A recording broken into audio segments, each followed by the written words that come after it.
Term নিয়ে কিছু question করতে চান কিনা? আচ্ছা, আপনাদের মিড টার্মের কোশ্চেন আমি করে ফেলেছি। করা মিন্স হচ্ছে সেটা তো সাবমিশনের বিষয় আছে, সাবমিশন করা। আপনাদের সাথে আমার পরীক্ষাটা কবে বলেন তো? রুটিনটা জানেন সবাই?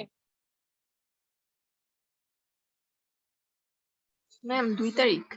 আমাদের কিন্তু 2 তারিখ পরীক্ষা, 2 তারিখ বিকালে 3টা থেকে 4টা। সেটা বিকালে তো শিওর তো? আমি আমার রুটিন লিখে রেখেছি, আমি ভুল হতে পারি। ম্যাম সকালে মেবি 10টায়। জি ম্যাম, সকালে? বিকেলে। সকালে না তো, বিকেলে বিকালে ছিল না, তো বিকালে তো 3টা থেকে 4টা। ম্যাম, রুটিন পরে আবার চেঞ্জ করেছে। ওই রুটিন আবার চেঞ্জ হয়েছে? না ম্যাম, 2 তারিখে এটা এটা রিস্কেডিউল। আচ্ছা, আমি আর একবার দেখি 2 তারিখে। আচ্ছা, আমরা যেটা বলতে যাচ্ছিলাম, আচ্ছা এটা নিয়ে কথা বলতে থাকি। তো আমাদের হচ্ছে গিয়ে যে এক্সাম, আমাদের যেটা 2 তারিখ হোক 4 তারিখ হোক যাই হোক, তো আমাদের এক্সামের যেটা হবে সেটা হচ্ছে যে আমরা wait,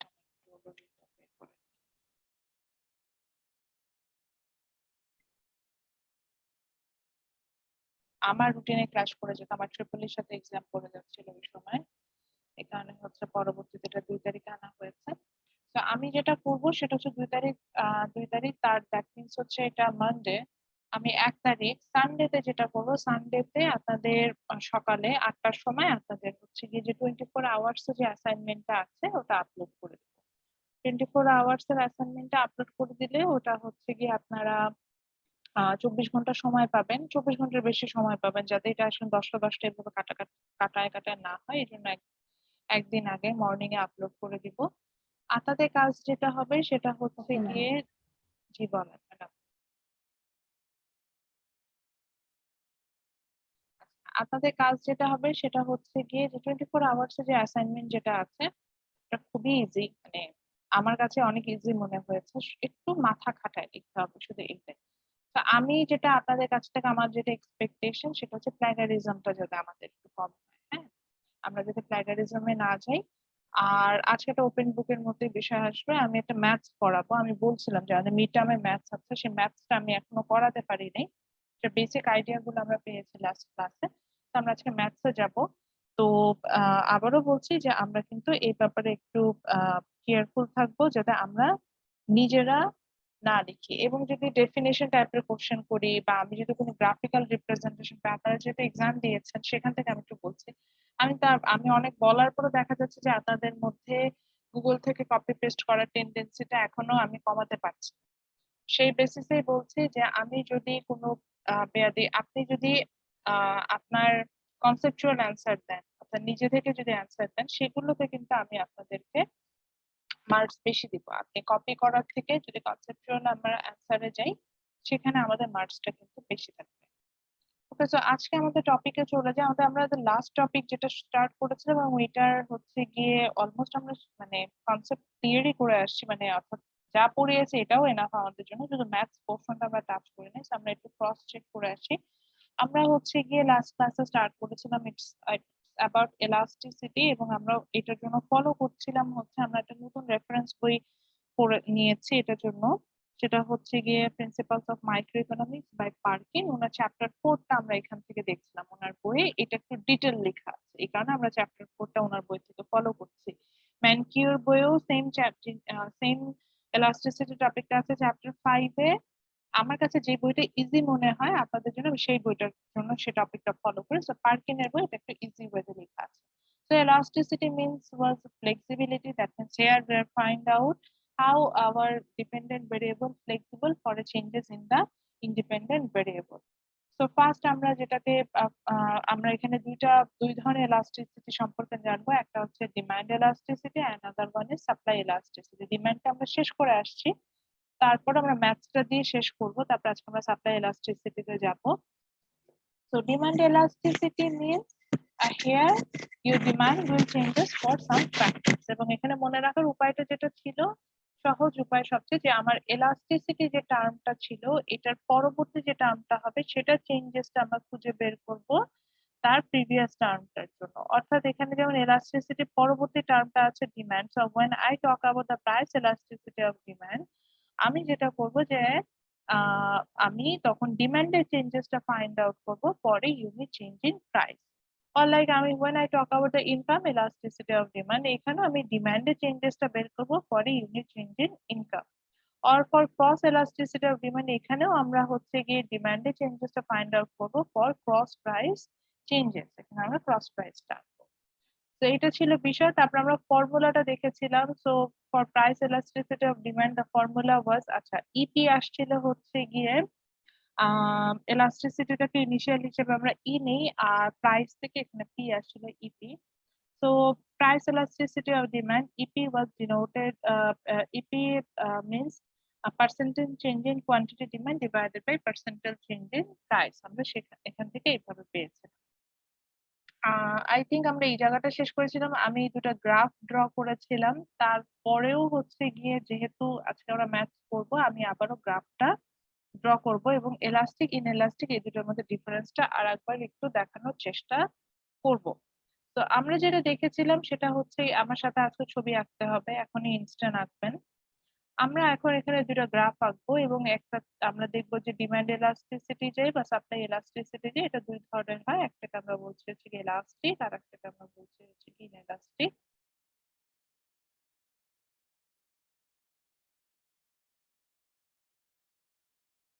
তো আমি দুটো গ্রাফ নিলাম, একটা হচ্ছে গিয়ে আমি দুটো ডিমান্ড কার্ভ ড্র করছি।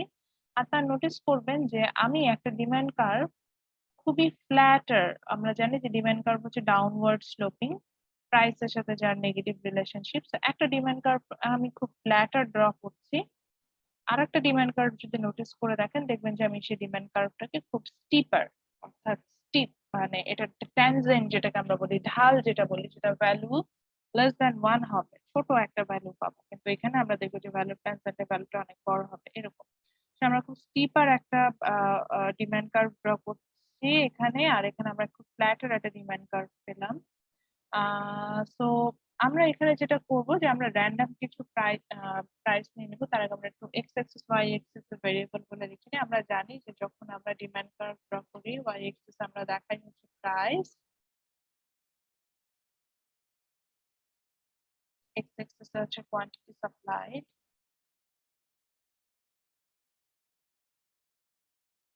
Quantity demand sorry.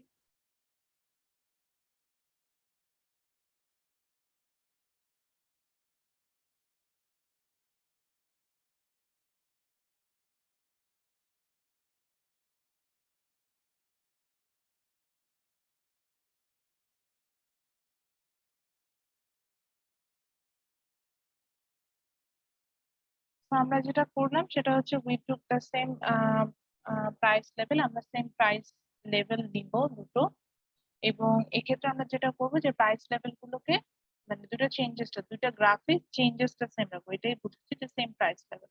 আমি একটা র্যান্ডম পয়েন্ট নিলাম, ঠিক লেফট সাইডের ফিগারে আমি যে ওখানে প্রাইসটা নেওয়ার চেষ্টা করছি, রাইট সাইডের ফিগারেও ঠিক একই জায়গায় প্রাইসটা নেওয়ার চেষ্টা করছি।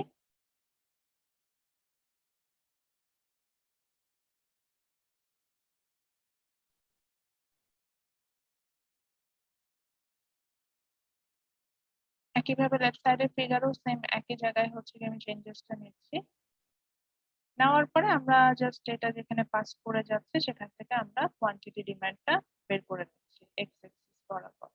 ওয়াই এক্সিস অলরেডি আমাদের প্রাইস নেওয়া হয়ে গেছে,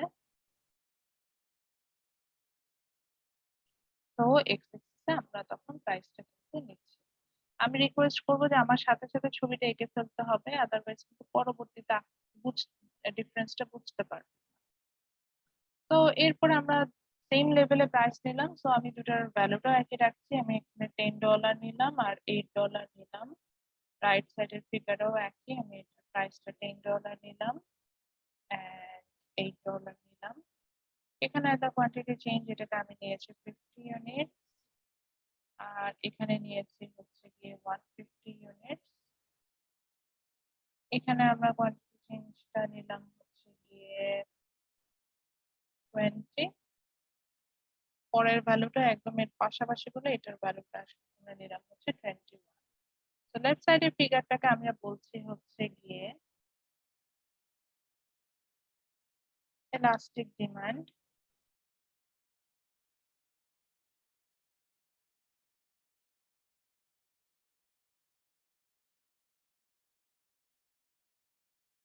রাইট সাইডের ফিগারটাকে আমরা নাম দিলাম হচ্ছে গিয়ে ইনএলাস্টিক।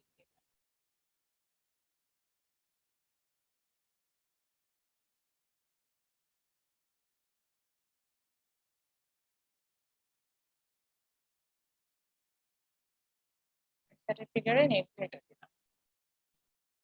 সবার কি ছবি আঁকাটা হয়েছে? আচ্ছা, আমি 1 মিনিট টাইম দিচ্ছি, সবাইকে ছবিটা এঁকে পারফেক্ট। Yes ma'am. সবার কি হয়ে গেছে? আমি কি এক্সপ্লেনেশনে যাব? ইয়েস ম্যাম, যেতে পারেন। আচ্ছা, তো আমরা আই এখানে থিঙ্ক যেটা হয়ে গেছে ম্যাম সবার। দেখতে পাচ্ছি, আমরা দুটো ডিমান্ড কার্ভ রেখেছি। ধরেন আমরা এখনো কিছু বুঝি না, সেটাও যদি না বুঝি, দেখেন এলাস্টিক বলতে বুঝেছি যে এটা অ্যাটলিস্ট ফ্লেক্সিবল বেশি হবে, মোর ফ্লেক্সিবল, এরকম একটা বিষয় আসে। Inelastic means it will be less flexible. So in elastic demand curve, we can see when the price changes from 10 to 8 taka, our quantity demand changes a lot. আমি যদি এটাকে একটা এক্সিস বরাবর যদি আমি চেঞ্জেসটা দেখাই, তাহলে দেখেন এখানে যে চেঞ্জেসটা আমরা যতটুকু দেখতে পাচ্ছি, অর্থাৎ এখানে আমার এলাস্টিক ডিমান্ড কার্ভে আমার এক্স প্রাইসের যতখানি না পরিবর্তন হয়েছে, আমি দেখতে পাচ্ছি আমার কোয়ান্টিটি ডিমান্ডের পরিবর্তন অনেক বেশি। আবার আমি যখন ইনএলাস্টিক ডিমান্ড কার্ভে সেম আমার প্রাইসের পরিবর্তনের কারণে আমি দেখতে পাচ্ছি আমার কোয়ান্টিটি ডিমান্ডে কোনো পরিবর্তনই নাই বলতে গেলে। অর্থাৎ লেফট সাইডে ফিগার আমরা দেখতে পাচ্ছি এখানে কোয়ান্টিটি ডিমান্ডের changes is less, quantity sorry price change is less than the changes in demand, but in right side figure the changes of price is higher than the changes in quantity demand. So the difference between these two figure is the left side figure is more flexible and the right side figure is less flexible. So when a figure is less flexible, when the demand curve is less flexible, which means when there is slight changes in price, but the quantity demand changes a lot, in that case it's called elastic demand curve. And when there is a very little amount change, there is a lot of changes in price, but there is a very little amount changes in quantity demand, it's called inelastic demand curve. এটা এবং আমরা এখানে যেটা আসে এটা হচ্ছে কি price elasticity of demand আমরা দেখাচ্ছি। That means for price changes আমরা কোয়ান্টিটি ডিমান্ডের চেঞ্জেসটা বের করার চেষ্টা করছি। এখন আপনার প্রশ্ন হতে পারে এরকম কোনো প্রোডাক্ট আছে কিনা যেটার প্রাইস এত অল্প একটু পরিবর্তন হওয়ার কারণে কোয়ান্টিটি ডিমান্ড অলমোস্ট 3 গুণ চেঞ্জ হয়ে গেছে। অবভিয়াসলি এরকম প্রোডাক্ট আছে। যেমন আপনি যদি এখন চিন্তা করেন যে সাপোজ যদি বলে যে ইউএস বাংলা অফার দিল যে ঢাকা কক্সবাজার একটা টিকিট কিনলে আর একটা টিকিট ফ্রি। আপনি প্লেনে আপনি ধরেন বাই বাসে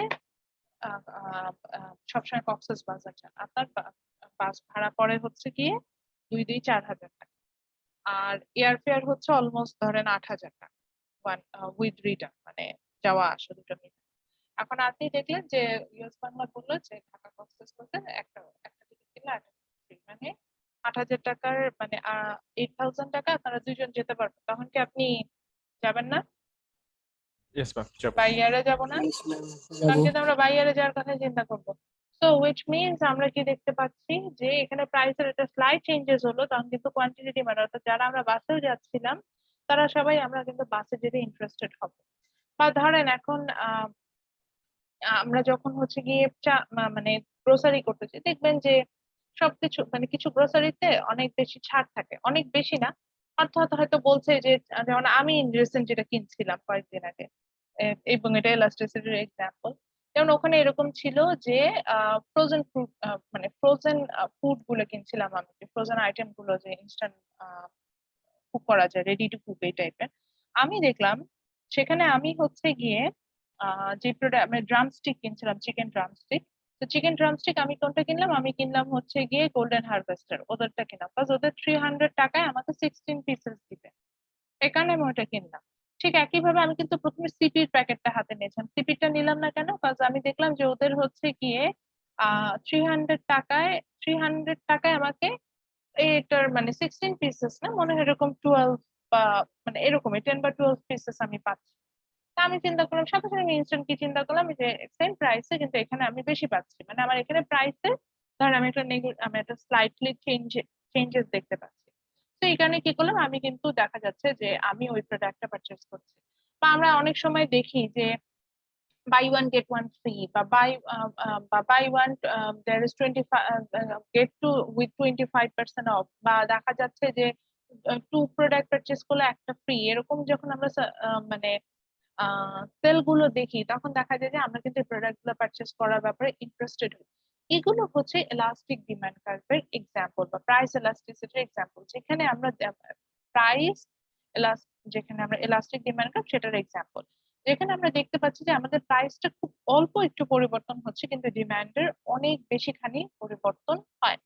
যেমন এখন যদি ম্যাঙ্গোজ এর প্রাইস আমার সাপোজ 50 টাকা কেজি থেকে যদি কমে 40 টাকা কেজি হয়, দেখা যাবে যে এটা ডিমান্ড কিন্তু অনেকখানি পরিবর্তন, একটা বড় ধরনের পরিবর্তন আমরা কিন্তু এখানে দেখতে পাবো। এই যে চেঞ্জেস গুলো যেগুলো দেখতে পাচ্ছি এগুলোকে আমরা এলাস্টিক ডিমান্ড কার্ভের এক্সাম্পল হিসেবে আনতে পারি। অর্থাৎ আরো যদি মোর স্পেসিফিকলি আমি যেতে চাই, এই ক্ষেত্রে আসলে আমাদের যে ওই যে লাক্সারি প্রোডাক্ট গুলো যেগুলো ছিল বা আমরা যেগুলাকে ইম্পোর্টেড, ধরেন ইম্পোর্টেড যে প্রোডাক্ট গুলোকে আমরা আনছিলাম, যেগুলাকে আমরা লাক্সারি প্রোডাক্ট বলছিলাম, লাক্সারি গুডস গুলো যেগুলো বলছিলাম বা ম্যানুফ্যাকচারিং গুডস যেগুলো বলছিলাম, এগুলো কিন্তু আমরা এগুলো কিন্তু আমরা দেখতে পাচ্ছি যে এলাস্টিক ডিমান্ড কার্ভ আমার বিলং করে।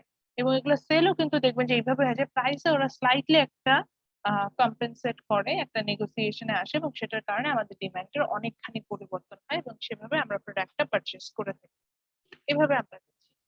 এবার আসি, ধরেন আমরা তো সবাই বাসায় অবভিয়াসলি আমরা যেহেতু মাছে ভাতে বাঙালি, আমরা আমাদের সবার বাসায় দেখা যাবে যে আমরা মেইন ফুড হিসেবে কিন্তু ভাতটা খেয়ে থাকি। এখন যদি চালের কেজি কমে, এখন ধরলাম যে এখন চালের বাংলাদেশের দাম গত কয়েক দশকের মধ্যে এখন সবচেয়ে বেশি চালের দাম বিরাজ করছে, সেখান থেকে বলছি। এখন চালের কেজি হচ্ছে 65 টাকা পার কেজি, এরকম অনেক জায়গায় আছে। এখন চালের কেজি কমে যদি ধরেন 50 টাকা, ধরলাম একটা রাউন্ড ফিগার, 50 টাকা থেকে কমে যদি সেটা সাপোজ অনেক কমে গেল 20 টাকা হয়। এখন ধরলাম যে আপনার বাসার ডিমান্ড বা আপনি মান্থলি 10 কেজি চাল আমরা কনজিউম করে থাকি, আমরা কি 10 কেজির জায়গায় একবারে 100 কেজি খাওয়া শুরু করে দেব? একটু না ম্যাম, চিন্তা এত করে বেশি দেখেন বাড়বে তো। না। অবভিয়াসলি না ম্যাম। দেখা যাবে যে চালের হয়তো প্রাইস আমি বললাম তো একদম হাফেরও হাফ করা, মানে অনেক চেঞ্জ করলাম, হাফ করে ফেললাম, তারপর দেখা যাবে যে চালটা কিন্তু আমরা হয়তো খুব বেশি হলে 10 কেজি খেতাম, ওই জায়গায় 11 কেজি খাবো।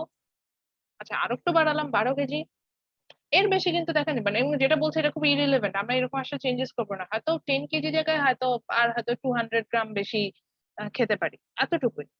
আবার আপনি একটু চিন্তা করে দেখেন চালের কেজি যে এখন বলছে এখন অনেক দাম 65 টাকা পার কেজি, এই ক্ষেত্রেও কি ধরেন আমরা 10 কেজি চালই খাই, এটাকে আমরা খুব কমাতে পেরেছি?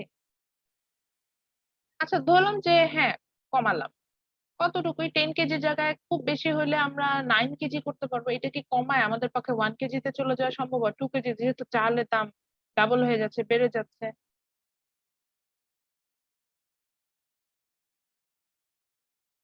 দেখেন, No, ma'am. তো দেয়ার আর সাম প্রোডাক্ট এবং they are mostly related with basic need. দেখবেন যে এই বেসিক নিড প্রোডাক্ট গুলোর ক্ষেত্রে যেটা হচ্ছে যে সেখানে প্রাইসের চেঞ্জেসটা যাই হোক না কেন, প্রাইসের চেঞ্জেসটা অনেকখানি পরিবর্তন হলো আমার কোয়ান্টিটি ডিমান্ডের, এই যে এখানে যেটা আমরা দেখতে পাচ্ছি কোয়ান্টিটি ডিমান্ডের কোনো চেঞ্জেস হয় না, 20 থেকে জাস্ট 21 হয়েছে। তো এই ধরনের প্রোডাক্ট গুলোকে আমরা, এই ধরনের প্রোডাক্ট গুলো সাধারণত ইনএলাস্টিক ডিমান্ড কার্ভ বিলং করে and they are less representative to the প্রাইসের অনেক পরিবর্তন হলো, সেখানে আমরা খুব লেস একটা অ্যামাউন্টের চেঞ্জেস আমরা এখানে কোয়ান্টিটি ডিমান্ডের সেটা বাড়া কমা বোথ কেসে আমরা এটা দেখতে পাবো। তো এই যে আমি বলছিলাম যে ঢাকা কক্সবাজার হাইওয়েতে যে আপনি যাচ্ছেন, ঢাকা কক্সবাজার হাইওয়েতে গেলে আমাদের ডিমান্ডটা আসলে কি, আমরা যাই হচ্ছে বাই বাসে ঘুরে। তো আমরা যদি এখন বাসের ফেয়ার হাফও করে দেয় তারপরেও আমরা একবারই যাব, মানে একটাই রাইড নিব। আবার যদি বাসের ফেয়ার আপনার ডাবলও করে দেয় তারপর কিন্তু আমরা একটা রাইড নিব, এর থেকে বেশি বা কম নেওয়ার আমার কিন্তু সুযোগ নাই। মানে আমরা এই প্রোডাক্ট গুলোকে এইভাবেই কনজিউম করি। বা আমি পাবলিক ট্রান্সপোর্ট, সেটাকে আমি ইনএলাস্টিক ডিমান্ড কার্ভ আমি সেটাকে বলতে পারি যে আমার ঠিক যতটুকু লাগবে সে ততটুকু কিন্তু আমি এখানে ডিমান্ড করবো। আমার এখানে এখানে আমার যদি অনেক বেশি বাস ফেয়ারে যেমন যত কিছু কিছু হইলে আমাদের গণপরিবহনে ফেয়ার গুলো বেড়ে যায়, যতই বেড়ে যাক না কেন সেখানে কিন্তু দেখা যাচ্ছে যে আমরা কিন্তু কোনো চেঞ্জেস দেখতে পাই না, অর্থাৎ আমরা ভাড়া যা ছিল সেই ভাড়াতেই আমরা কিন্তু চলতে থাকি। আমরা আমাদের মধ্যে কিন্তু এই বিষয়টা আমরা ঠিক কতটুকুই ডিমান্ড করি। কিন্তু আপনার your demand for Uber rides that belongs to elastic demand curve. আপনি দেখেন উবারে মাঝে মধ্যে আমাদের বিভিন্ন রকম অফার দেয়। এই অফার গুলো কেন দেয়? কারণ উবার জানে যেটা হচ্ছে elastic demand curve belong করে। তো যদি একটা উদাহরণ বলে যে বিকাশ দিয়ে পেমেন্ট করলে 20% অফ, আবার দেখবেন যে ওখানে কন্ডিশন থাকে 40 টাকার উপরে বেশি ক্যাশব্যাক দিবে না, তাহলে 20% অফ দিয়ে আমি আসলে করবোটা কি? কিন্তু এটাই আপনাকে একটা ছোট একটা ইনসেনটিভ দিচ্ছে, যে ইনসেনটিভের কারণে আপনি কিন্তু উবার রাইড নিতে ইন্টারেস্টেড হচ্ছেন। সো অ্যাকচুয়ালি এটাও কেন ইনসেনটিভ দিচ্ছে? Because they know that it belongs to elastic demand curve. But দেখবেন যে চালের বাজারে কিন্তু কখনো আপনি এরকম পাবেন না যে 10 কেজি চাল কিনলে 1 কেজি চাল ফ্রি, বা 10 কেজি চাল কিনলে ওভারঅল প্রাইসিং এ আপনাকে 10% অফ দিবে, কোনোদিন এগুলা দিবে না। Because ওরা জানে যে আমার চালের যে ডিমান্ড কার্ভ যেটা, সেটা ইনএলাস্টিক ডিমান্ড কার্ভ বিলং করছে। সো ইনএলাস্টিক ডিমান্ড কার্ভের জন্য আমার প্রাইস লেভেলে যাই হোক না কেন, আমি চালের ডিমান্ড ঠিকই আমি কিন্তু বজায় রাখবো। আমি এই পরিমাণ ডিমান্ড সবসময় চালের করতে থাকবো। তো এখানে আমার হচ্ছে গিয়ে প্রাইস বাড়লেও আমার এখানে খুব আমার এখানে চালের ডিমান্ডের আমার খুব পরিবর্তন হবে না, আবার অনেকখানি কমে গেলেও আমার কিন্তু এখানে ডিমান্ডের তেমন কোনো পরিবর্তন হবে না। তো এই কারণে আমরা কিন্তু চালটাকে বলছে এটা ইনএলাস্টিক ডিমান্ড কার্ভ বিলং করছে, বা এই ধরনের কিছু প্রোডাক্ট পাবো যারা less flexible to the changes in price, তারা ইনএলাস্টিক ডিমান্ড কার্ভ বিলং করবে। আর কিছু পাবো they are more responsible to the changes in price, সেটাকে আমরা বলবো হচ্ছে কি elastic demand. So now let's talk about how we can calculate the elasticity. So আমরা যেটা দেখছিলাম যে প্রাইস elasticity, যেটা আমরা অলরেডি ফর্মুলাটা জেনে আসছি, তো আমরা এখন এটার একটা ম্যাথস করব। এটার জন্য আমি জাস্ট এটা ম্যাথস বলছি, এটা আপনারা একটু লেখেন, তারপর আমরা হচ্ছে ম্যাথসে যাচ্ছি। তো লেখেন when the price was লেখেন when the price was 100 টাকা, 100 বেশি হয়ে যায়, 80 লেখেন when the price was 80 টাকা,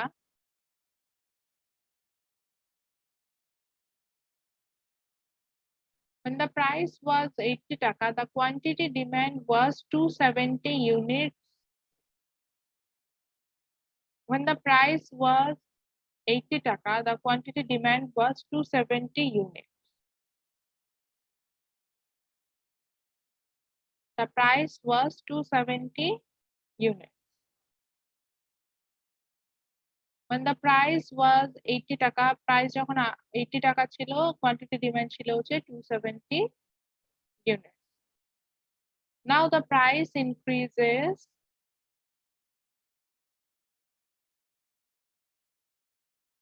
Now the price increases.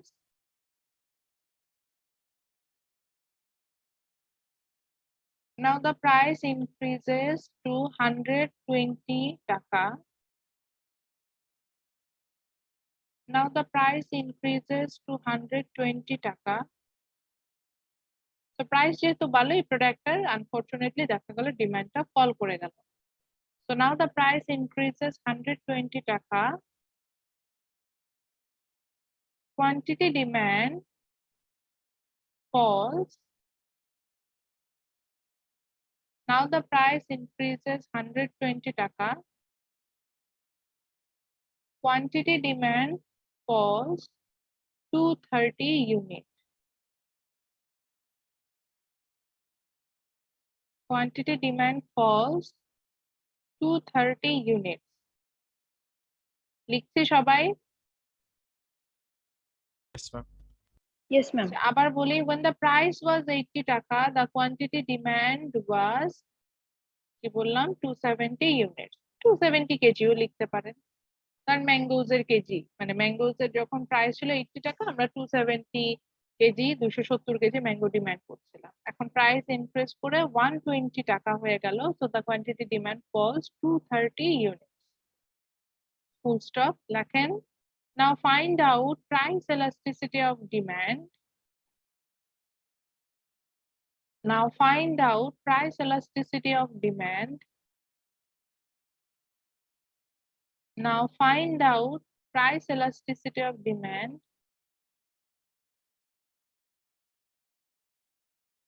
and make a relevant comment about it. Ma'am, now find out the Price elasticity of demand. Now find out price elasticity of demand and make a relevant comment about it.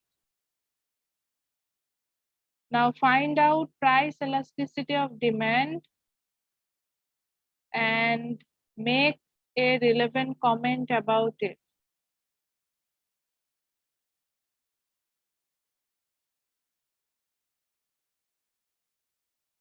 Now find out price elasticity of demand and make a relevant comment about it.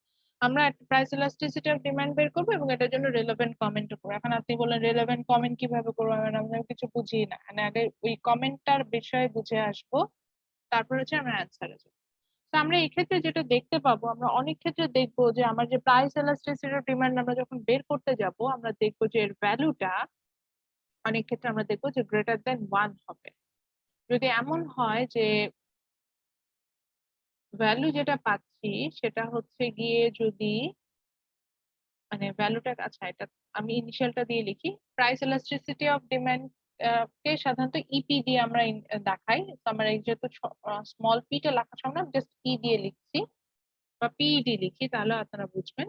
তো price elasticity of demand এটা যদি এমন হয় যে ওনার ভ্যালুটা greater than 1 হয়, আমরা যদি ভ্যালুটা যেটা পেলাম ওটা যদি 1 এর বড় পাই, তাহলে বুঝতে হবে যে এটা elastic demand curve belong করে, অর্থাৎ এটা elastic demand curve। আর যদি এমন হয় যে প্রাইস elasticity of demand এটার ভ্যালুটা less than 1 হয়, একের ছোট হয়, তখন আমরা বুঝবো যে এটা inelastic demand curve belong করবে। অর্থাৎ আমি যদি দেখি যে সাপোজ আমি এক জায়গায় ভ্যালু দেখলাম যে ভ্যালুটা আসলে হচ্ছে 0.25 which is less than 1, তখন আমরা বলবো যে এই যে প্রোডাক্টটার কথা বলা হচ্ছে it belongs to a inelastic demand curve. আর যদি 0.25 না হয়, এটার ভ্যালু হয় 25, তাহলে আমরা বলবো যে এটা যেহেতু value greater than 1, that means এটা ইলাস্টিক ডিমান্ড কার্ভ বিলং করবে। এইবার আসি, একটা জিনিস আছে এটাকে বুঝতে হবে, এটা হচ্ছে সিম্বল, আমরা এটাকে বলবো। আমরা অনেক ক্ষেত্রে দেখবো যে আমরা এখানে পজিটিভ সিম্বল পাবো, অর্থাৎ অ্যান্সার যেটা হবে এই পিইডি যে ভ্যালু হবে, ভ্যালুটা আলাদা মেজার করবো আর সিম্বলটা আলাদা মেজার করবো।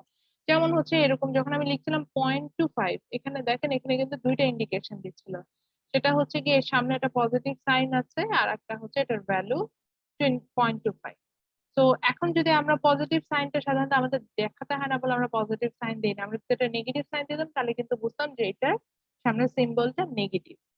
তো কোনো কারণে যদি আমরা দেখি যে এরকম পিইডি যে ভ্যালুটা পাচ্ছি সেটার সামনে যে সিম্বল সেটা যদি আমরা পজিটিভ দেখি, তখন আমরা বুঝবো যে এটা হচ্ছে গিয়ে নরমাল গুড।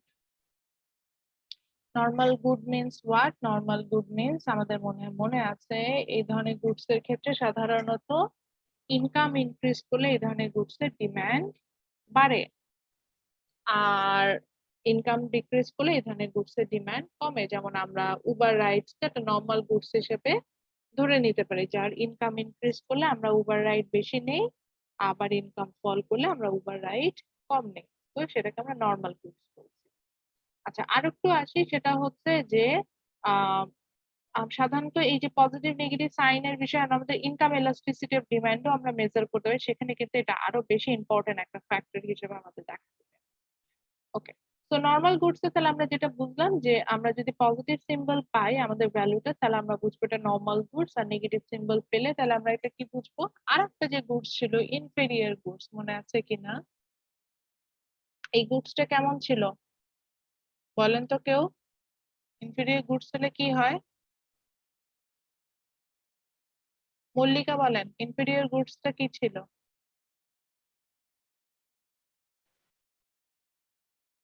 মনে আছে?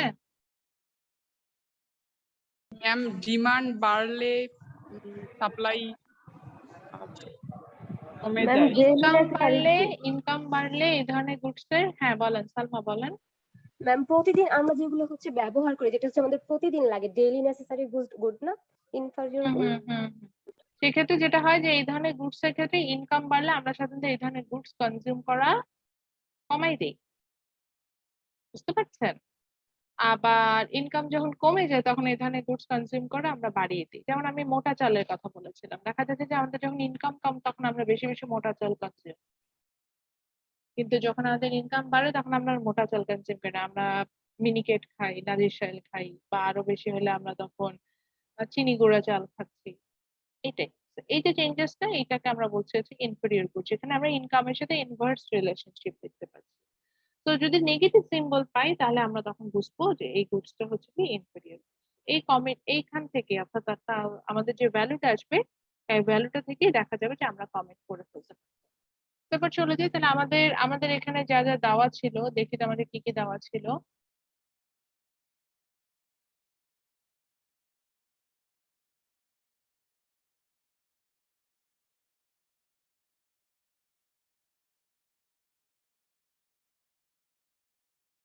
আমাদের একটা ওল্ড প্রাইস দেওয়া ছিল, তাই না? ওল্ড প্রাইসটা কি ছিল? যে ওল্ড প্রাইসটা যেটাকে হচ্ছে আমরা 80 ম্যাম। যেটা পাচ্ছিলাম, যেটাকে আমরা P1 ধরে নিতে পারি। ওল্ড প্রাইসটা যেটা ছিল, একটা পুরাতন প্রাইস ছিল, সেটা ছিল হচ্ছে কি 80 টাকা বলা ছিল। এবং দেন আমরা একটা নিউ প্রাইস পেয়েছি, নতুন একটা প্রাইস আসছে, সেটাকে আমরা বলছিলাম হচ্ছে গিয়ে নতুন একটা প্রাইস পেয়েছিলাম, যেটাকে আমরা যখন দেখলাম যে 120 টাকা আমরা price in the same way আমরা একটা ওল্ড কোয়ান্টিটি পাচ্ছিলাম,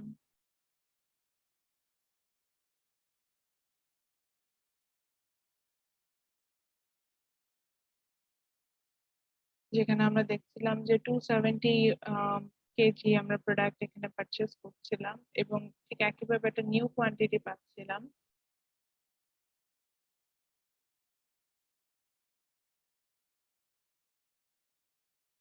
সেখানে আমরা দেখছিলাম যে এক্ষেত্রে 230 কেজি আমরা পারচেস করছিলাম। তা আমাকে এখন লাস্টে কি বললো, যে আমাকে বললো যে price elasticity of demand, that EP বের করতে হবে, ইপি বের করতে হবে, এবং এটা নিয়ে একটা রিলেভেন্ট কমেন্টও করতে হবে আমাকে, কিন্তু এই দুটোই বলে দিল, বেরও করবো প্লাস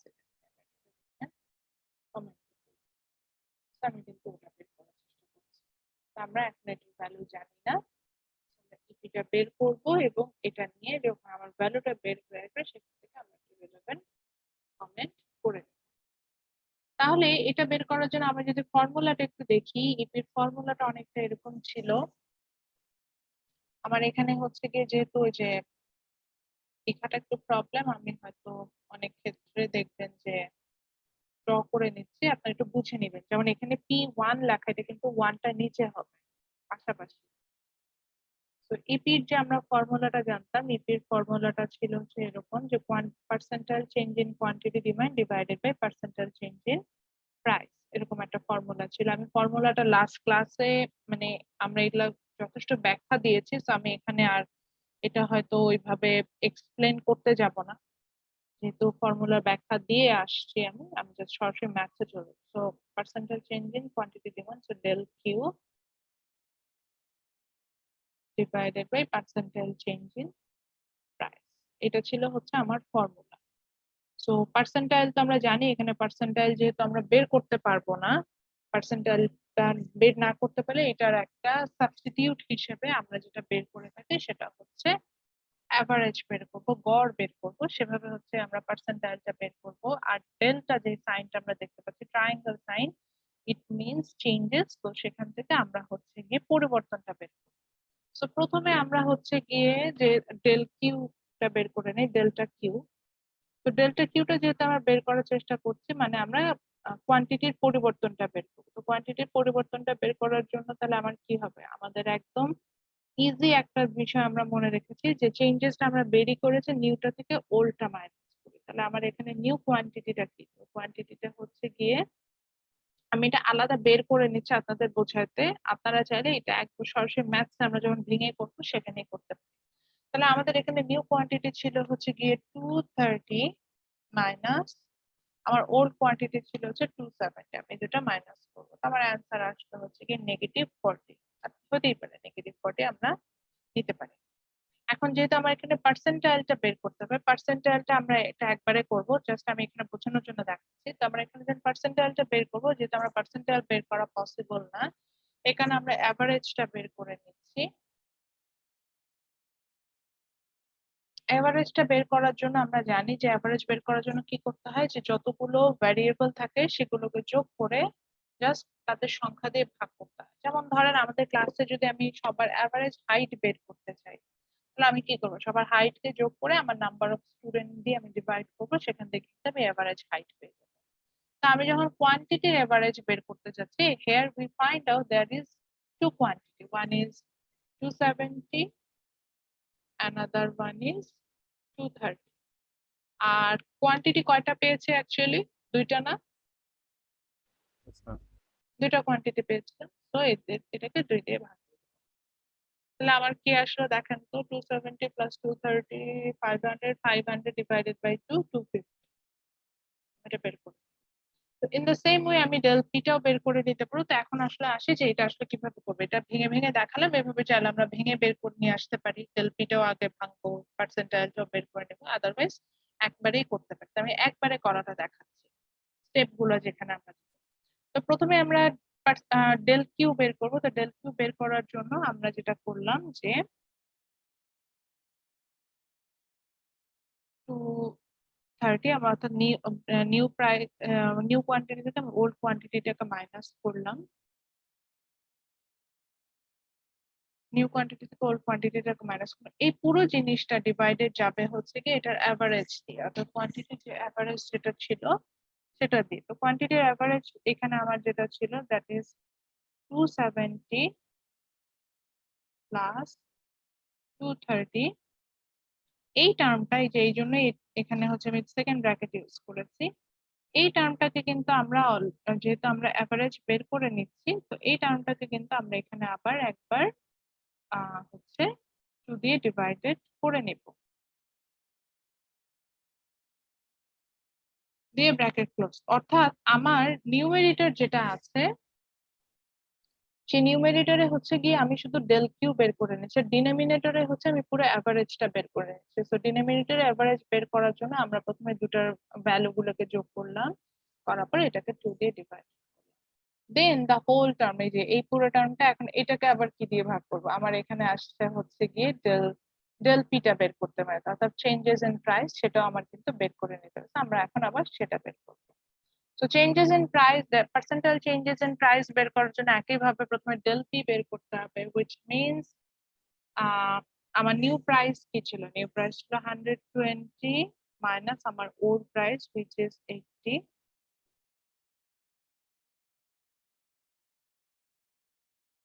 এটা করলাম ডিভাইডেড বাই আমার পার্সেন্টাইল, অর্থাৎ আমার অ্যাভারেজটা বের করতে হবে। এই জন্য আমার দুইটা প্রাইস যেটা ছিল, এই দুইটা প্রাইসকে হচ্ছে প্রথমে নিলাম। আমার দুইটা প্রাইস ছিল হচ্ছে গিয়ে ওল্ড প্রাইস ছিল 80 টাকা, প্রাইস ছিল 120 টাকা। এটাকে যোগ করে দেন আমি পুরো টার্মটাকে 2 দিয়ে ডিভাইড করলাম।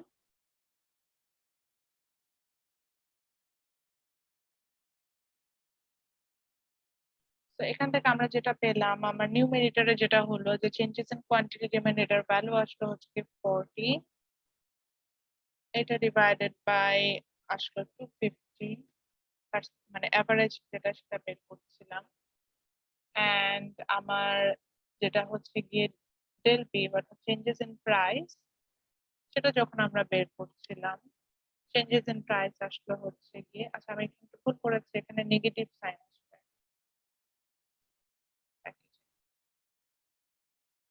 ভুল করে ফেলেছে আবার ঠিক করে। তো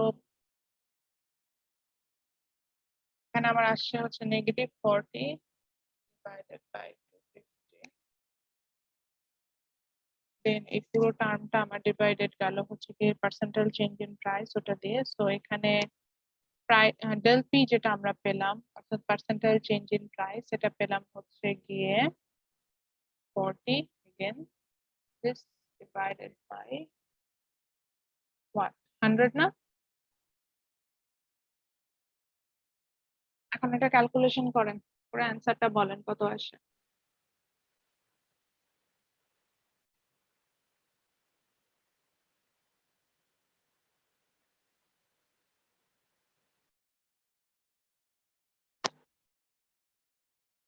আদৌ কি আপনারা ম্যাথসটা তুলছেন? আমি কিন্তু বলেছি যে এখান থেকে ম্যাথস আসবে এবং এটা ওপেন বুক এক্সামের মতো। আজকে যে ম্যাথসটা করছে এখান থেকে আমি ম্যাথস দিব। এই যে পোলেন চাকমা স্যার, আপনি কি ম্যাথটা তুলছেন?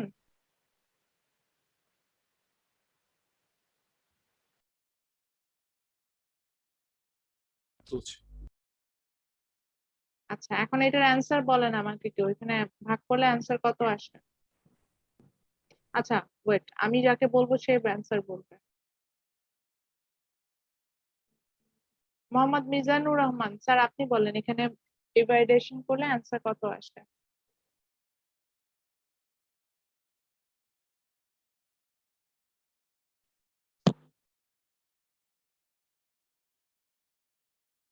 মোহাম্মদ মিজানুর রহমান, পার্টিসিপেন্ট লিস্ট আপনাকে আমি দেখতে পাচ্ছি। ম্যাম আমার এখানে তো আসছে minus 4 into 10 inverse 10 inverse 5। Negative কত আসছে বলছেন? 4 ইন্টু 10 ইনভার্স 5। এটাকে আপনি হচ্ছেন গিয়ে ডিগ্রিতে আনেন, আমি সায়েন্টিফিক অ্যান্সার চাইনি। আপনার ক্যালকুলেটরটা আমার সায়েন্টিফিক মোডে নেওয়া, ডিগ্রি মোডে নিয়ে আসে, নরমাল মোডে নিয়ে আসে। ম্যাম আমার 0.53 আসছে, এটা কি হবে? আচ্ছা, কত আসছে ম্যাডাম বললেন? 0.53। 0.53। না, আমার মনে হয় না এটার অ্যান্সার 0.5। আমার আসছে -0.4। আচ্ছা, এটার অ্যান্সার আসলে এই যে এখন যিনি বললেন, কে বললেন স্যার? সানজাদ আজমি। আচ্ছা, সঞ্জয় যেটা বলছেন, আজমি যেটা বলছেন, এটার অ্যান্সার আসবে হচ্ছে 0.04। এটা আমি জাস্ট খোলা চোখে যেটা দেখে বুঝতে পারছি, আমার কাছে মনে হচ্ছে অ্যান্সারটা এটা হবে।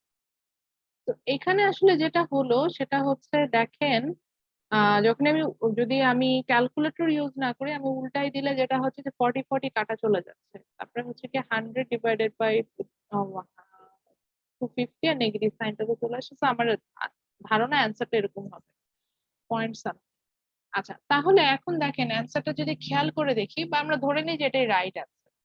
তো এখানে যদি আমরা দেখি, এখানে কিন্তু দুটো অংশ আছে, একটা হচ্ছে আমার জাস্ট ভ্যালু আছে আর একটা হচ্ছে সিম্বল আছে। তো সিম্বলটাকে দেখে আবার এটাকে লেস দেন 1 এইভাবে আমরা চিন্তা করবো না, আমরা সিম্বলটা টোটালি আলাদা চিন্তা করবো আর ভ্যালুটাকে আলাদা চিন্তা করবো। তো এখানে আমরা ভ্যালুটা কি দেখতে পাচ্ছি? আমরা ভ্যালুটা দেখতে পাচ্ছি the value is less than 1, তাই না?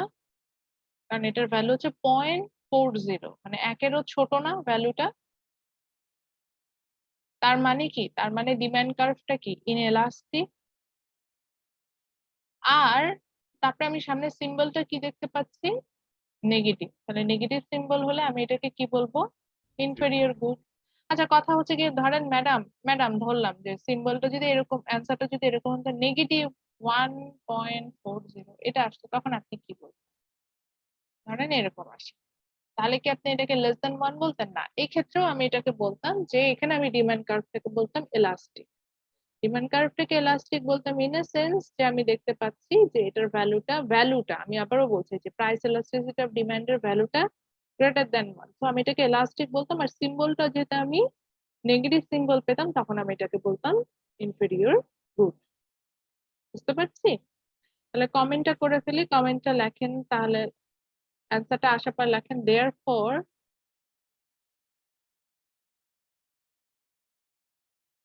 therefore the value of the price elasticity of demand, শর্টকাটে লিখতে পারেন E P,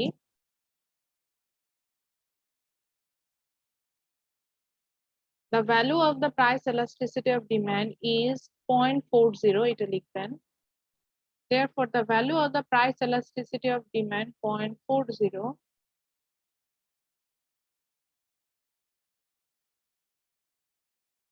the value of the price elasticity of demand is 0.40, which means it belongs ma'am আমার to a elastic demand curve.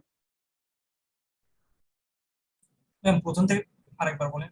Therefore the value of EP, মানে price elasticity of demand, is 0.40, which means it belongs to an elastic demand curve. Sorry, ভুল বলছি, inelastic demand curve. আমি ভুল বলছি 1 এর ছোট না? It belongs to an inelastic demand curve, which means it belongs to an inelastic demand curve, and the symbol is negative, so it's inferior good. আবার লিখি, therefore the value of EP is 0.40, which means it belongs to an inelastic demand curve, and the symbol is negative, so it's an inferior. এইভাবে আমরা যখন একটা answer পাবো সেখান থেকে আমরা বলে দিব যে এটা এলাস্টিক না ইনএলাস্টিক ডিমান্ড কার্ভ বিলং করছে। এই লাইনটা যদি একটু লিখে দিতেন। এন্ড না, এই লাইন লিখে দিব না, আমি যত লিখে দিচ্ছি আপনারা তত হচ্ছেন কম লেখালেখি করছেন, so নিজেরা লেখেন। কি বলছি, therefore the value of EP is 0.40, which means it belongs to an elastic demand curve, inelastic demand curve, elastic na, and the symbol is negative, which means it's an inferior good.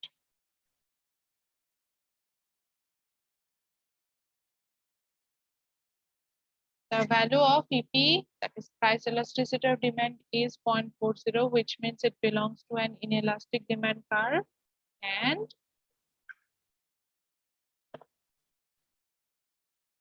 the symbol is negative, which means এটা কি, এটা হচ্ছে কি আমার একটা inferior good. এখন কথা হচ্ছে যে আমরা যে ভ্যালুটা পাচ্ছি, এইভাবে এরকম যেটাই ভ্যালু পাই না কেন সেখান থেকে কমেন্ট করতে পারবো, এবং এইভাবে আমরা ম্যাথস করে যাব। এবার কথা হচ্ছে কি ম্যাডাম, শুধু কি প্রাইস এলাস্টিসিটি অফ ডিমান্ড আছে? না, দেখা যাচ্ছে আমি কিন্তু যখন স্লাইডটা দেখাচ্ছি এখানে আমরা 3টা এলাস্টিসিটি বলছি, এই একটাই যদি বুঝে যান বাকিগুলো আপনাদের জন্য একদমই মানে পানি ভাতের মতো সহজ হয়ে যাবে। সেটা হচ্ছে যে এরপরে যেটা আছে, যেমন ইনকাম এলাস্টিসিটি অফ ডিমান্ড, একই রকম ফর্মুলা হবে, শুধু যেহেতু এখানে ইনকাম আসছে তাই আমরা যখন এখানে ডেল পি লিখছিলাম এখানে আমরা ডেল পি না দিয়ে আমরা এখানে দিব হচ্ছে ডেল ওয়াই। ইকোনমিক্সে ইনকামকে হচ্ছে ওয়াই দিয়ে ডিনোট করে, ক্যাপিটাল ওয়াই যেটা সেটা দিয়ে হচ্ছে ইনকামকে ডিনোট করে, সো আমরা এখানে ডেল ওয়াই লিখবো। তো একইভাবে ইনকাম এলাস্টিসিটি অফ ডিমান্ড কি মেজার করবে? Income elasticity of demand measure করবে how much your demand will changes for a changes in income. যেমন আমার এখানে যে কোশ্চেনটা ছিল, যেমন আমার অ্যান্সার পাচ্ছেন যে 40, তাই না, 0.40, এটার মিনিংটা হচ্ছে গিয়ে যদি এটা যদি ইনএলাস্টিক ডিমান্ড কার্ভ বলছি, তার মানে আমি বলছি যে এই প্রোডাক্টের ক্ষেত্রে কি হবে, যে প্রোডাক্টের ক্ষেত্রে দেখা যাবে যে আমি যদি প্রাইস 1% চেঞ্জ করি সেক্ষেত্রে আমার কোয়ান্টিটি ডিমান্ডটা চেঞ্জ হবে 1%-এরও কম, দ্যাট মিনস 0.40। আচ্ছা, যদি ধরেন এরকম হতো যে ম্যাডাম ধরেন এটার যদি অ্যান্সার আসতো 1.4, মানে তাহলে আমি তখন বুঝতাম যেটা এলাস্টিক ডিমান্ড কার্ভ বিলং করে, এবং আমি যদি ইনকাম 1% চেঞ্জ, সরি আমার প্রাইসটা 1% চেঞ্জ করে আমার কোয়ান্টিটি ডিমান্ড 1.4% চেঞ্জেস হবে, অর্থাৎ 1.4% বাড়বে বা এভাবে আসবে। তো যেহেতু প্রাইসের সাথে ইনকামের রিলেশনশিপই নেগেটিভ, তো 1.4% এখানে দেখা যেত যে ডিমান্ড, আমার প্রাইস যেহেতু কমাচ্ছি তার মানে অতটুকু ডিমান্ড বাড়তো। তো ঠিক একইভাবে ইনকাম এলাস্টিসিটি অফ ডিমান্ড আমরা কি করব, আমরা দেখবো যে how much your demand will changes for changes in income. আমরা ইনকাম চেঞ্জেস এর জন্য আসবো। আপনি বলতে পারেন যে ম্যাডাম ওইটার ক্ষেত্রেও কি সেম, অর্থাৎ আমরা যদি ম্যাথস করতে যে সেম ওয়েতে করতে পারবো, same process same way follow করলে আমরা income elasticity of ডিমান্ডের math solve করতে পারবো। সেখানেও যদি ভ্যালুটা লেস দ্যান 1 হয় সেক্ষেত্রে আমরা বলবো যে এটা ইনএলাস্টিক ডিমান্ড কার্ভ বিলং করে, আর যদি গ্রেটার দ্যান 1 হয় তাহলে আমরা বলবো যে এলাস্টিক ডিমান্ড কার্ভ বিলং করছে। যদি ভ্যালুটা হচ্ছে গিয়ে আমার যেটাকে বলা যায় যে যদি আমি দেখি যে সিম্বলটা হচ্ছে আমার পজিটিভ হয় তাহলে আমি এটাকে নর্মাল গুডস বলবো, আর যদি সিম্বলটাকে আমরা নেগেটিভ দেখি তাহলে আমরা এটাকে ইনফেরিয়র গুড বলবো। কারণ আমি দেখেন আপনাদের সাথে কথা বলতে বলতে আমি হচ্ছে গিয়ে আমাদের ইয়াটাতে আসলাম, আমাদের রেফারেন্স বুকটাতে আসলাম চ্যাপ্টারটা দেখাতে। তো আমরা এখানে হচ্ছে চ্যাপ্টার 4 এ ছিলাম। তো প্রাইস এলাস্টিসিটি অফ ডিমান্ডে আমরা যেটা দেখছিলাম যে মোর এখানে আমরা আসে হচ্ছে কি ইনকাম এলাস্টিসিটি অফ ডিমান্ড। তো এটা কিন্তু বইয়ে সম্পূর্ণ আলোচনা করা আছে। তো ইনকাম এলাস্টিসিটি অফ ডিমান্ডও কিন্তু এটা বলছে। আমরা বইয়ে আসবো। তো এখানে কিন্তু অলরেডি আপনাকে বলেই দিবে যে এই যে দেখেন পজিটিভ প্লাস গ্রেটার দ্যান 1 হলে আমরা এটাকে বলছি normal goods and the income elastic. আবার পজিটিভ লেস দ্যান 1 হলে আমরা এটাকে বলছি নরমাল গুডস, এটা ইনএলাস্টিক। আবার নেগেটিভ হলে আমরা এটাকে ইনফেরিয়র গুডস। অর্থাৎ যেই আমরা যে নিজেরা যে নোটেশন যেটা আমরা ম্যাথস পড়ার সময় যেটা শিখে আসতাম সেটাই কিন্তু আমাদের বইয়েও এটা বারবার আমাদেরকে দেখাচ্ছে। তাহলে ইনকাম এলাস্টিসিটি অফ ডিমান্ডে আমরা কি পেলাম যে আমরা দেখলাম যে এই ক্ষেত্রে আমরা দেখবো যে here your demand will changes for changes in income, এবং কতটুকু চেঞ্জেস হবে সেটার উপর বেসিস করে আমরা কিন্তু এলাস্টিক বা ইনএলাস্টিক এটা ফাইন্ড আউট করতে পারবো। লাস্ট থিং আমরা এখানে যেটা দেখবো সেটা হচ্ছে ক্রস এলাস্টিসিটি অফ ডিমান্ড। এটা আমরা আরো মোর স্পেসিফিকলি আমরা যেটাকে বলতাম ক্রস প্রাইস এলাস্টিসিটি। আমাদের মধ্যে হয়তো মনে আছে যে আমরা যখন ডিমান্ডের যে ফ্যাক্টরস গুলো খুঁজে বের করছিলাম for that your demand will changes, এর মধ্যে একটা ছিল হচ্ছে কি ইনকাম, তারপরে যে ফ্যাক্টরটা ছিল সেটা হচ্ছে গিয়ে price of the related product, এবং সেখানে আমরা সাবস্টিটিউট এবং কমপ্লিমেন্টারি গুডস এর কথা আসছিলাম। তো এখানে আসলে এটাই দেখাবে যে ধরেন সাবস্টিটিউট বা কমপ্লিমেন্টারি গুডস এর প্রাইস লেভেল চেঞ্জেস হওয়ার কারণে আমার ডিমান্ড কতখানি চেঞ্জেস হচ্ছে। অর্থাৎ সাপোজ আমি যদি টির কথা বলি, টির হচ্ছে গিয়ে আমার সাবস্টিটিউট হিসেবে আমি কফিকে আনতে পারি, এবং যদি আমি হচ্ছে গিয়ে কমপ্লিমেন্টারি গুডস হিসেবে যাই সেখানে আমরা সুগার বা আদার্স কিছু আনতে পারি। তো এখানে হচ্ছে গিয়ে আমরা যেটা বলছিলাম যে এই ক্ষেত্রে আমরা যেটা দেখবো যে এই সাবস্টিটিউট বা কমপ্লিমেন্টারি গুডস এর প্রাইসের চেঞ্জের কারণে একটা প্রোডাক্টেরও কিন্তু ডিমান্ডে চেঞ্জেস আসে। তো সেটা কিন্তু আমরা আবার ক্রস এলাস্টিসিটি অফ ডিমান্ড থেকে ক্রস এলাস্টিসিটি অফ ডিমান্ড থেকে আমরা এখান থেকে কিন্তু এটা বের করতে পারবো। এই হচ্ছে বিষয়। এটা অতটা মানে আপনারা যেটা আমরা বেসিক জিনিসগুলো শিখে যাই এটা অনেকটা দরকার নাই। এটা মেইনলি দরকার হয় হচ্ছে কি যখন আমরা প্রাইসিংটা ঠিক করতে যাই।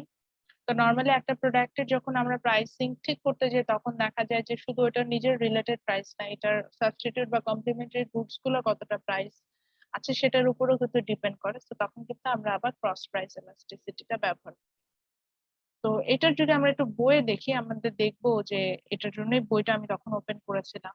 বইয়ের মজাটা হচ্ছে পার্কিন বা ম্যানকিউ বোথ এই কাজটা ওনারা করেছেন। আচ্ছা এখানে দেখেন কিছু এক্সাম্পল দিয়েছে বিভিন্ন প্রোডাক্টের। যেমন দেখেন এয়ারলাইন ট্রাভেল, এটার এলাস্টিসিটি হচ্ছে গিয়ে 5.80, এই যে দেখেন, এবং এটাকে বলছে এলাস্টিক ডিমান্ড কার্ভ। মানে বুঝতেই পারছেন প্রাইসের একটুখানি পরিবর্তনের জন্য এখানে প্রায় অলমোস্ট 6% ডিমান্ডে চেঞ্জেস আসবে।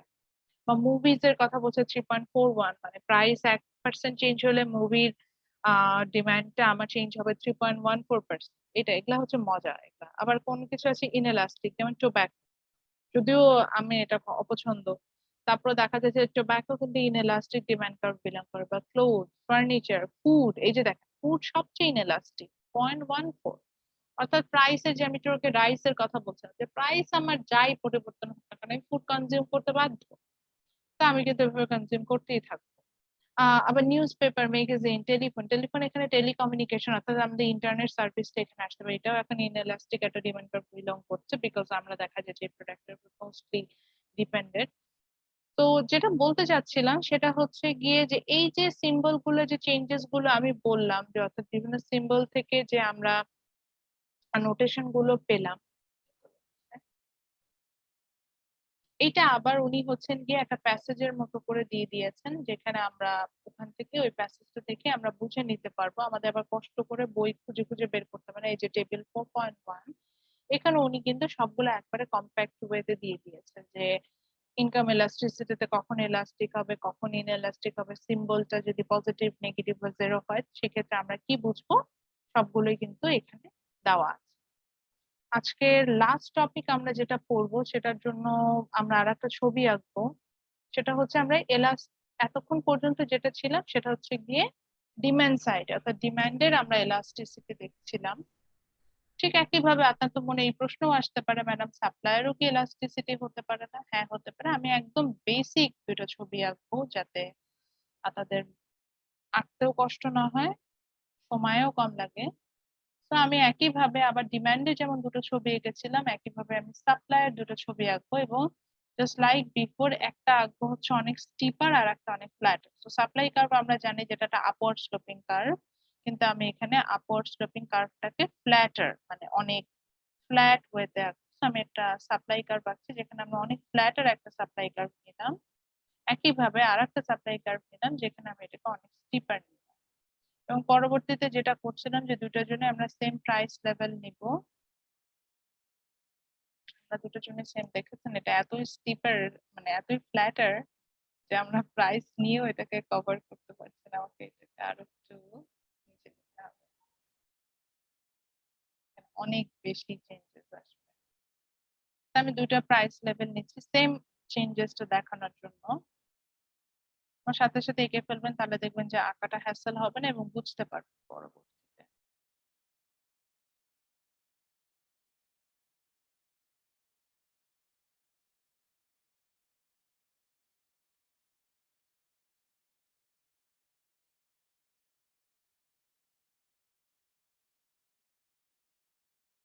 তো একইভাবে আমি দুটো সাপ্লাই কার্ভ আঁকলাম, সেম জিনিস সাথে বলতে পারেন যে ম্যাডাম হচ্ছে এক্স এক্সিস ওয়াই এক্সিস এর নোটেশন গুলো কোথায় সবই দিয়ে দিচ্ছি। এখানে প্রাইস নিচ্ছি এক্স ওয়াই এক্সিস এ, এক্স এক্সিস এ নিব হচ্ছে কোয়ান্টিটি সাপ্লাইড,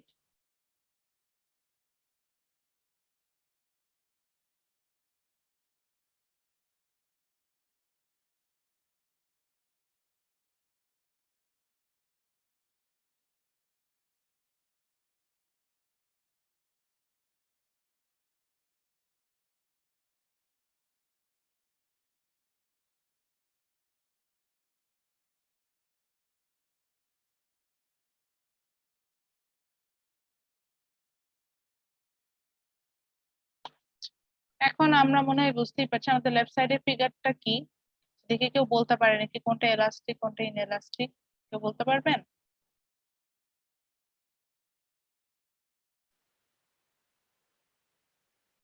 কেউ আছেন বলতে পারবেন কোনটা এখানে এলাস্টিক মনে হচ্ছে, মানে মোর ফ্লেক্সিবল আর কোনটা লেস ফ্লেক্সিবল ধরতে পারছি? ম্যাম বাম পাশেটা ইলাস্টিক আর ডান পাশেটা নন ইলাস্টিক। আরেকবার বলেন, মানে বাম পাশেরটা বলতে এই আমি এখন যেখানে মাউসটা নিচ্ছি সেটা? Yes ma'am. আচ্ছা, ওটাকে আপনার মনে হচ্ছে এলাস্টিক আর ডান পাশেরটা মনে হচ্ছে ইনএলাস্টিক। এক্স্যাক্টলি। তো দেখেন ডান পাশে আমরা কি দেখতে পাচ্ছি, যে ডান পাশে আমরা দেখতে পাচ্ছি যে আমার প্রাইসে কিন্তু সেম, এই যে 10 থেকে 18 এর চেঞ্জ হচ্ছে, কিন্তু দেখেন তো কোয়ান্টিটি ডিমান্ড আমি এখানে ভ্যালু দেই নাই, একটা ভ্যালু দেই 40 দিলাম, এখানে ভ্যালু দিলাম 80। তো আমরা দেখতে পাচ্ছেন দেখেন যে আমার প্রাইসটা কিন্তু সেম 2 ইউনিটস এ চেঞ্জ হচ্ছে, কিন্তু এখানে আমার কোয়ান্টিটি ডিমান্ডে চেঞ্জেসটা দেখেছেন কতখানি, মানে প্রাইস অল্প একটু পরিবর্তনের কারণে আমার সাপ্লাই যেটা আছে সেটার কিন্তু একটা বিশাল পরিবর্তন আসছে। কিন্তু ইন দ্য সেম ওয়ে এখানেও কিন্তু সেম প্রাইস চেঞ্জেস করছে, কিন্তু এখানে সাপ্লাই তার কোনো পরিবর্তন হয়ই না, মানে আমি সেটা দেখাতেই পারছি না আমার গ্রাফ মানে আমার অ্যারো সাইনটা। এখন আপনি বললেন ম্যাডাম এরকম কি প্রোডাক্ট আছে? হ্যাঁ আছে, এটা একটু ঘুরায় চিন্তা করি।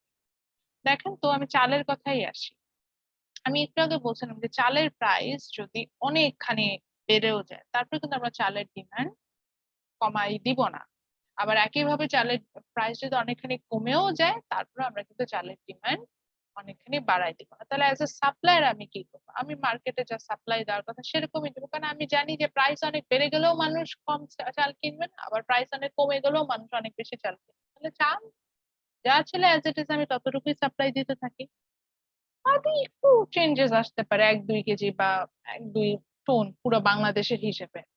তো এই ধরনের ক্ষেত্রে আমরা এটাকে সাধারণত এলাস্টিক ইনএলাস্টিক সাপ্লাই কার্ভ বলে থাকি। মেইনলি হচ্ছে কি আমাদের যে বেসিক নিড গুলো থাকে যেগুলো একদমই না নিলে না, সেগুলো সাধারণত আমাদের এরকম ইনএলাস্টিক ডিমান্ড সাপ্লাই কার্ভ বিলং করে।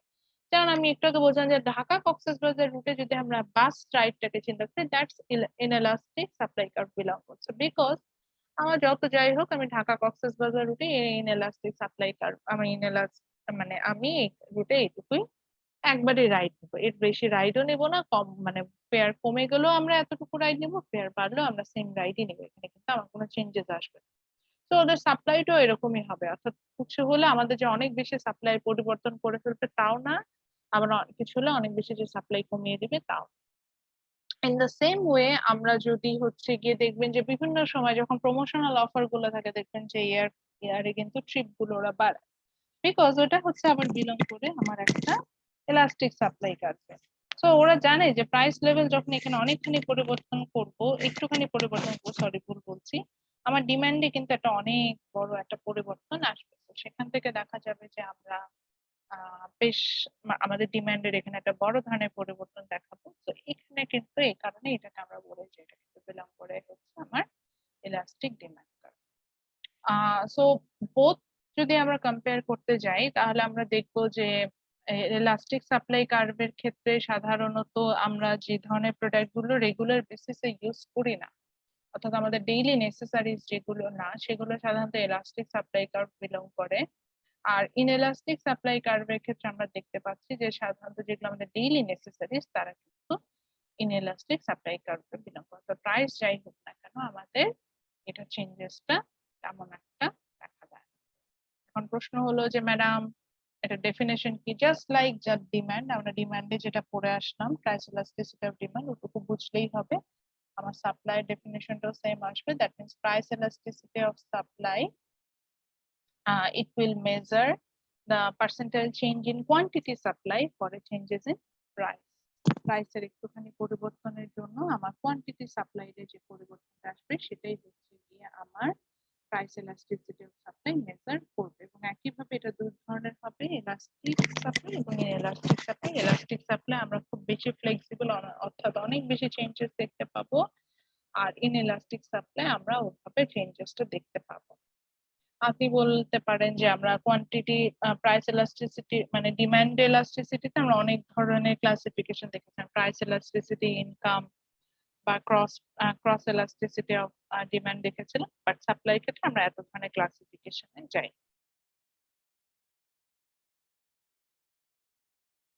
এরপরে যদি মনে করেন যে আপনি আরো একটু জানতে চাচ্ছেন ফার্দার, এই বইটা মজার আছে, আপনারা হয়তো একটু টাইম ফ্রেমের সাথে সাপ্লাই ডিসিশনটা কিভাবে ডিপেন্ড করে এই জায়গাগুলো একটু রিডিং দিতে পারেন, সেক্ষেত্রে অনেক কিছু জানতে পারবেন। So that's it from today's class. যদি আমাকে মিডের কথা জিজ্ঞাসা করেন, আমাদের মিডের জন্য তাহলে 4টা চ্যাপ্টার থাকবে। ফার্স্ট 3টা চ্যাপ্টার আমরা ম্যানকিউর বই থেকে পড়েছি, which is the chapter 1. It's about the 10 principle of economics, and এটা একদমই বেসিক জিনিসগুলো আলোচনা করবে। এটার জন্য অবশ্যই আমি একটা স্লাইড প্রোভাইড করেছি, স্লাইডটা একটু ভালোভাবে দেখো। সেকেন্ড চ্যাপ্টারটা ছিল it was about the PPA, production possibility frontier and opportunity cost, এটা ছিল চ্যাপ্টার 2 from ম্যানকিউ। এরপর আমরা ফলো করেছিলাম হচ্ছে chapter 4 from ম্যানকিউ, it was about the market forces of demand and supply, আমরা ডিমান্ড সাপ্লাই ইকুইলিব্রিয়াম এই তিনটা টার্ম সম্পর্কে জেনেছি। এবং ফাইনালি আমরা আরেকটা reference, that is micro economics by Parkin, ওনার বই থেকে হচ্ছে গিয়ে আমরা পরবর্তীতে এলাস্টিসিটির চ্যাপ্টারটা পড়লাম। এখান থেকে আমরা একটা ম্যাথসও করলাম, এটার জন্য আমাদের 2টা ক্লাস লেগেছে। তো এটা হচ্ছে আমাদের last chapter for mid term examination. Mid টার্মের আমাদের যে 24 আওয়ার্স যে অ্যাসাইনমেন্টটা হবে, I will upload it on Sunday like on 8 AM, এবং আমি এটার জন্য অ্যাটলিস্ট 24 আওয়ার্স টাইম দিব। এবং আমার কাছে 24 আওয়ার্স এর অ্যাসাইনমেন্ট সেটা ইজি মনে হচ্ছে। 1 আওয়ারে যেটা অ্যাসাইনমেন্ট, যেটা হচ্ছে গিয়ে আমরা যেটা এক্সাম দিব, সেটার ক্ষেত্রে আসলে এখানে যেটা হবে সেটা হচ্ছে যে এক্সামটার আমার কাছে যেটা মনে হয়েছে যে কোশ্চেন ইজি, কিন্তু আপনাকে টাইম মেনটেন করতে হবে। অর্থাৎ যেহেতু এটা গুগল ফর্মে এক্সাম হবে এবং ওখানে রেস্ট্রিকশন করে দেওয়ার ওয়ে থাকে, তো আমি কিন্তু এখানে কোনো লেট সাবমিশন একসেপ্ট করব না। এই ক্ষেত্রে আমি আমার টাইমের পরেই দেখা যাবে যে আমি হয়তো সেটা আপনার ক্লোজ করে দিচ্ছি, অটো আমি গুগল যেহেতু টাইমার ইউজ করবো, আমি দেখা যাবে যেটা ক্লোজ করে দিব। তো সেই ক্ষেত্রে আসলে যদি আপনি এক্সাম না দেন, সেটা আপনার মানে আপনি যদি অন টাইমে না দেন, তখন দেখা যাবে যে সাবমিশনই করতে পারছেন না, এই ঝামেলাটা কিন্তু হবে, যেহেতু আমি রেসপন্সটা বন্ধ করে দেবো নির্দিষ্ট টাইম। আর যদি ফাইল আপলোডের অপশন থাকে, সেটা আমি দিয়েই আমি হচ্ছে কি টাইম দিতে দেবো। এখন অ্যাটেন্ডেন্সটা নিব, আর আপনাদের যদি কোনো কোশ্চেন থাকে ইউ ক্যান আস্ক।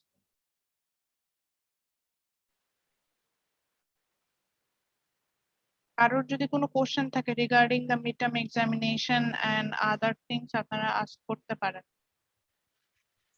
ম্যাম আমাদের কি লিখতে হবে মিড টার্ম এক্সামে? হ্যাঁ অবভিয়াসলি, মানে হয়তো আপনি প্রশ্নটা করেছেন যে এমসিকিউ টাইপের কোশ্চেন দিব কিনা। হ্যাঁ না, আমি exactly. এমসিকিউ দিব না। এমসিকিউ বা শর্ট কোশ্চেন একদম ওয়ান সেন্টেন্সের এরকম কোনো কোশ্চেন আমি দেই নাই। সেমি ব্রড কোশ্চেন আছে আর ব্রড কোশ্চেন আছে। তাহলে কি ম্যাম ওগুলো আমাদের খাতায় লিখে ওগুলো পিডিএফ খাতায় লিখে পিডিএফ, যেমন আমার ফাইনালের যেটা ফাইনাল বলতে বোঝাচ্ছি যে যেটা হচ্ছে গিয়ে 1 আওয়ারের এক্সাম, এর মধ্যে 2টা আছে ফাইল আপলোড কোশ্চেন আর 2টো আছে হচ্ছে প্যারাগ্রাফ, অর্থাৎ আপনি গুগল ফর্মই লিখবেন। ও ওটার আচ্ছা জন্য আর ওর কিছু লাগবে না, প্যারাগ্রাফ আপনি গুগল ফর্মে লিখে ফেললেন, আর 2টা হচ্ছে ফাইল আপলোড, সেটা হয়তো আপনি খাতায় লিখে আপনি সাবমিট করবেন। আবার অনেক ক্ষেত্রে অনেক স্টুডেন্ট যেটা করে, আমি সেই অপশনও রাখি, অনেক সময় খাতাই পুরোটা লেখে, লিখে পুরোটা আপলোড করে দিতে চায়, তো সেটার জন্য আবার আমি হচ্ছে অ্যান্সার স্ক্রিপ্ট সাবমিট করার জন্য ওইখানে একটা ফোল্ডার করে দিই, গুগল ফর্মে দেখা যায় যে লিখে রাখি। যদি এরকম হয় তাহলে আপনি এখানে আপলোড করেন। বুঝতে পারছেন? আচ্ছা। জি ম্যাম বুঝতে পেরেছি, থ্যাংক ইউ ম্যাম। আচ্ছা, আর কারো কোনো কোশ্চেন আছে? Find response to attendance. বাংলাদেশের সিচুয়েশন তো ভালোই না, বাংলাদেশের এখন যে ডেথ রেট সেটা ইন্ডিয়ার থেকেও বেশি, এফেক্টেড রেট তো আরো বেশি, তো আমরা যাতে একটু নিজেরাই কেয়ারফুল থাকি এটাই বলা। Okay, ma'am. থাকবেন। আসসালামু আলাইকুম। Thank you ma'am. আসসালামু আলাইকুম।